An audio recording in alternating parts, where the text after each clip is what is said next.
Hey guys, Zomfox here, and today it's time to talk about all the UFL players that made the initial 53-man rosters for the NFL.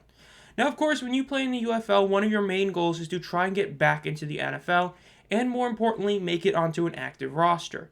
Going to the active roster in the NFL is a massive accomplishment, even if you are not a starter at your position, and we did see multiple players make that journey from this past UFL season. Now, the bad news is that it was only two guys that made the initial 53-man rosters. Well, of course, we're still over a week away from games being played for the 2024 NFL season. We could see potential injuries change that, have somebody get elevated from practice squad, but at the moment, it is just two players that did make it. Now, it is still a great sign to see two players make it. That is almost as many as we had last year, despite having two leagues last year. And we did still see an enormous amount of players that got signed to NFL contracts. So they got anywhere from a couple weeks of a good payday to making it to a full-time practice squad member, as by the time I'm recording this, I've already seen multiple players get signed on to practice squads. And when this video does come out, more will have, and then more will continue being signed. Which is, of course, a good thing, is a massive pay increase from what these players were getting in the UFL, and is a great sign. But without further ado, let's get started with the first of the two players that made the active roster in Jake Bates. This one shouldn't shock anybody. Bates basically had every single domino fall correctly in place in a row for him to get this job. First of all, he was the Michigan Panthers kicker. He was kicking in Ford Field. When he had his historic 64-yard game-winning field goal against the Battlehawks, it was in Ford Field. The team that initially wanted him to be on their team was the Lions, and when they eventually signed him, it got better for Bates, as Michael Badgley, the original kicker for the Lions, ended up getting a season-ending injury. So just like that, Bates was basically in a battle just for himself. He had really solid practices, not perfect every day, but good enough. He had his moment in the NFL preseason when he kicked a game-winning walk-off 43-yard field goal against the Kansas City Chiefs. And with that, he has made the active roster and will be the starting kicker.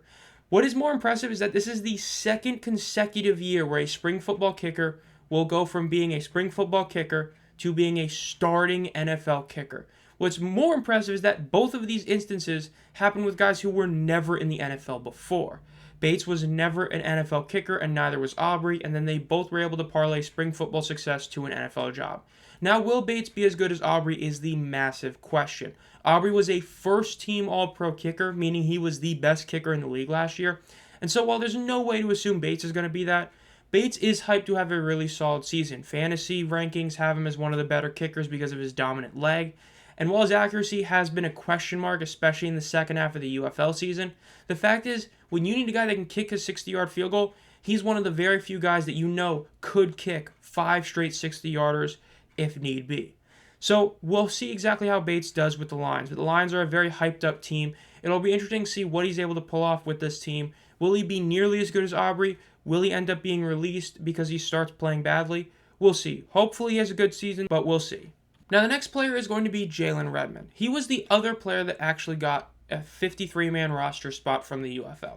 Redmond is one of the guys that was kind of under the radar in terms of these guys that we expected to make the roster, as he really wasn't incredible in the preseason, but he did have his preseason moment much like Jake Bates did. Against the Eagles, Redmond was able to force and recover a fumble against the Eagles, and that was his big moment.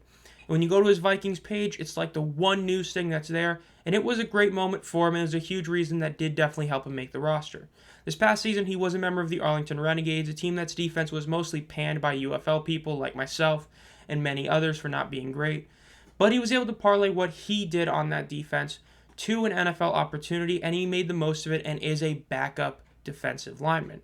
Now, he is currently listed as the backup right defensive end, or essentially just backup defensive end, on a team that also runs a nose tackle. So he is one of just 4 defensive ends on this roster, and so it does mean he will get some playing time. Of course, being a backup defensive lineman means you will be getting playing time. Defensive linemen, even starters, will usually sub out for a couple of plays every drive or something, meaning he is going to be able to see the field. And this is not the only time we've seen somebody like this. Khalil Davis of the Houston Texans was a former Birmingham Stallions player, and while he's not a mainstay, big-time starter, he's somebody that always gets game time and always produces on the field.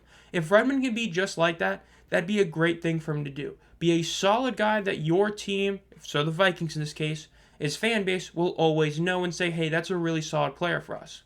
It'll be interesting to see what he's able to do, but if he's able to pull off another highlight moment, getting a forced fumble against a big-time player in an official NFL game would be great to see.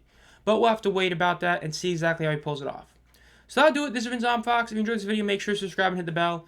Again, I do have another OG USFL video coming out later this week of the 5 worst original USFL franchises. And then, of course, we'll see exactly what happens with all these players that are in the NFL. Again, there's going to be a bunch of guys that sign into the practice squad. We'll see how many of these guys actually play really well in the NFL. I am planning to do more UFL players in the NFL content, which I haven't done the past couple years. So be on the lookout for all of that. And as always, guys, have a great night.